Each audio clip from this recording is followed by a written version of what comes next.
Crack delle banche popolari, nuovo capitolo nella tortuosa strada dei risparmiatori verso il recupero dei capitali perduti.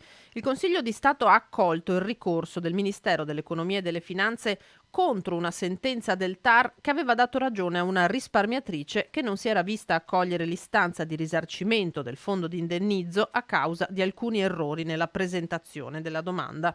Un pronunciamento che ora mette a rischio la posizione di quasi 5.000 possessori di titoli degli istituti andati in liquidazione. La sentenza del Consiglio di Stato complica purtroppo non poco la situazione dei risparmiatori che si sono visti rigettare la domanda di indennizzo a causa di errate indicazioni circa il reddito e o il patrimonio.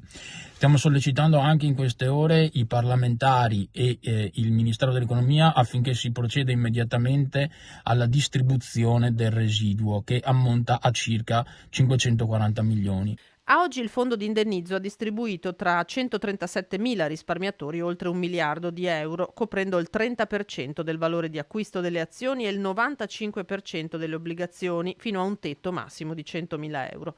Un diritto questo che per la gran parte delle associazioni che tutelano i cittadini non dovrebbe venire messo in discussione da errori nelle domande di accesso ai ristori. L'obiettivo principale adesso resta in ogni caso la ripartizione dell'altro mezzo miliardo di euro del FIR ancora da versare proprio ai risparmiatori. Il residuo deve essere distribuito semplicemente in base a quanto previsto dalla stessa legge istitutiva del FIR. Saremo a Roma i primi giorni di febbraio per capire che cosa la politica intende fare, se intende appunto dar corso a quanto è previsto da una legge dello Stato o se invece intende non dar corso, con tutte le conseguenze del caso, a quanto previsto da una legge dello Stato.